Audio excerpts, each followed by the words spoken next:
Hey, do you want to supercharge your large language models? Maybe dive into RAGs and vector stores, or maybe build your own Jarvis-like assistant? Stick with me and I will show you how. Jarvis, you there? At your service, sir. Let's start from the very basics. Everyone now uses models like ChatGPT and Llama for their language understanding. But what if you ask them about some private data, or something that wasn't part of their training? Let's make it simple. Assuming you ask ChatGPT how many pieces of fruits are in my fridge. Obviously, ChatGPT doesn't have access to your fridge, right? But what if you checked your fridge for potential related item and asked it like that?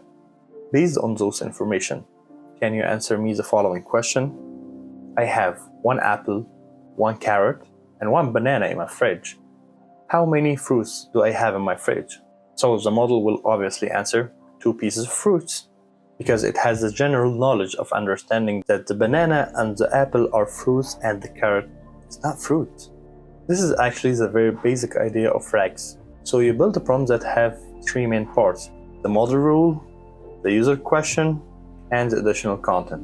And then you pass that prompt to a large language model like ChatGPT. Well, actually RAG applications are used to face more challenges in large language models, but in this video we'll only focus on one, which is accessing private data. But actually it's not that simple in practice. Here's a real use case. I'm currently job hunting for an AI role in the United States. To stay organized, I decided to create a dedicated email for my jobs applications. But as you probably know, your inbox can pretty quickly get so messy and you lose track of every single process you're going through. So I decided to build my own AI assistant, something like Jarvis, that can answer questions directly from my own email inbox. So let's start with the architecture design. As we learned, we need to create a prompt with 3 main parts: the model rule, the main question, and the related content. The model rule will be a fixed paragraph, just describing the model how he will answer the question, and the main question will stay as it is. But the challenge here is with the related content. It may sound easy that you just throw all your email inbox into the model and just let it process that. First, any large language model has an input limitation, so you have to be under those limitations. And also you want your AI to focus on the most relevant emails only. And this is where a vector store comes in. It's a database that holds your email and stores them as embedding vectors and help you with similarity search. Sound complex? Let's break it down. An embedding takes each piece of text converted into numeric representation, but this numeric representation has a semantic meaning. So emails with similar topics will have similar embeddings. So you'll go through your email inbox, take every single email, get their embedding vector, and save it into a vector meta store. But also, you will take the original text of that email and store it in a different database, which is the meta store, which holds the original values of your embeddings. But they need to have matching record IDs. So at this moment, we have 2 databases. One for embeddings and one for the original text. So how does the user interact with this architecture? When the user asks a question, we take that question, get its embedding, and perform similarity search with the vector database. Now we will retrieve number of embeddings that are similar to our original question. Now we will match those embedding IDs with the IDs from the meta store, and then we got the original text of our embeddings that's similar to the user original question. Now we have every component we need for the prompt. We build it and we send it to an LLM model like ChatGPT. Sounds cool, right? Now to make it even better for our use case, we need to add one more step. Sometimes we get a very long email that is not necessarily to be that long. For example, advertisement emails. So those emails may lead you to exceed the model limitation. So for that, we'll add a small component to summarize each single email before processing it and putting it into the vector store or the meta store. This helps managing the input limitation, and also we're ensuring that we only store the key information. Now let's dive into action and check the implementation. I'll try to keep it brief. First here, we start with the imports and the model's basic setup here.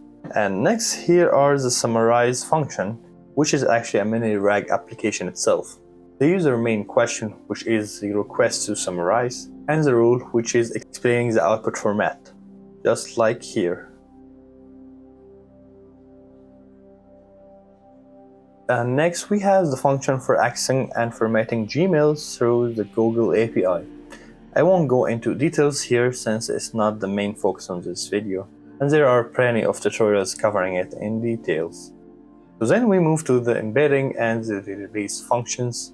Those manage the vector store and the meta store for the emails, embeddings, and relevant content. And this is the speech function, which we'll go through in a moment. So here's the big part. This function accesses your inbox, lists all your messages, and summarizes them and saves them into a vector store and meta store. This will be called whenever the user asks a question to make sure the vector store is always up to date. And to make it more efficient, we will save the last checked date and time, and we will only retrieve emails after that date and time for each following run. Next, this part performs a similarity search, retrieving emails most relevant to the user query. And we're almost done here. This function takes the user question, retrieves the most relevant emails, and constructs a prompt based on that. Let's go to the fun part. This is our control function, which is the entry point to our chat with our model. This keeps looping to take each input and keep a history so the user can ask follow-up questions. Now let's give it a try. So because my session has timeout, so I will need to re-login again into my email, give it permission, and yes. Now I can close this. So as you can see here, this is the email loader we talked about a minute ago. This means that it completely loaded all emails left, but as you can see, there's no emails here, so we didn't miss any email. So let's try to ask him, hey, how's my application with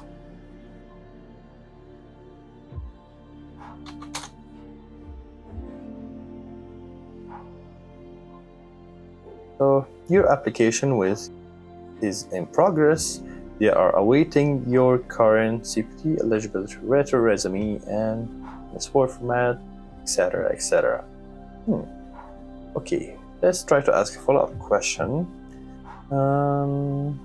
What's the person name that sent that requested those information?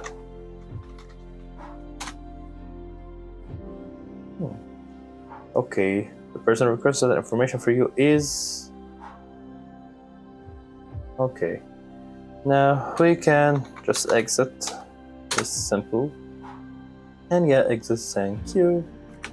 That will work. Now here's the cherry on top. As promised, we're building a JARVIS-like assistant. Wake up, Daddy's home. Welcome home, son. But for copyright reasons, we'll call it KARVIS. So it's the same concept. It's not hard to implement, but it definitely looks fancier. So let's go through it. Let's run it. Okay, let's run it. Hey, how's my application with...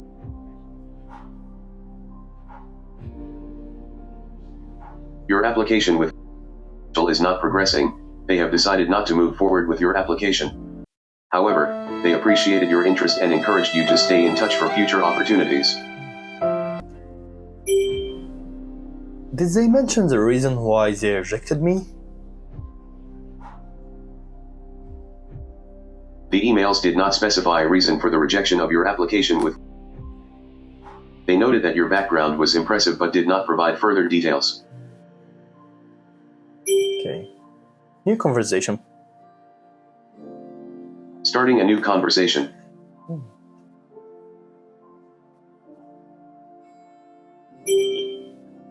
Can you give me a very brief summary about the emails that I received the last couple of days?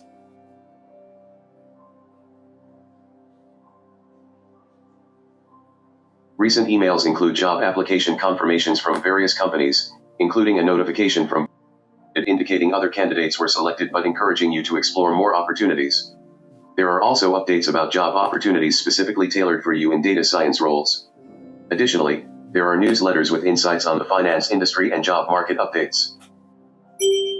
Exit. Exiting. Thank you. Ladies and gentlemen, KARVIS. Look what I have created!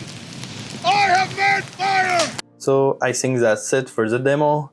So if you are interested in trying it yourself, this new book is available on my GitHub with getting started instructions. I will leave a link in the description. And if you want to see that model deployed in the cloud, or interested in new features, or maybe you want a detailed code breakdown, well, feel free to drop a comment below with your request, and let's make that happen. And if you enjoyed the video, don't forget to leave a like and share it, maybe with your hiring manager. And until then, thank you for watching.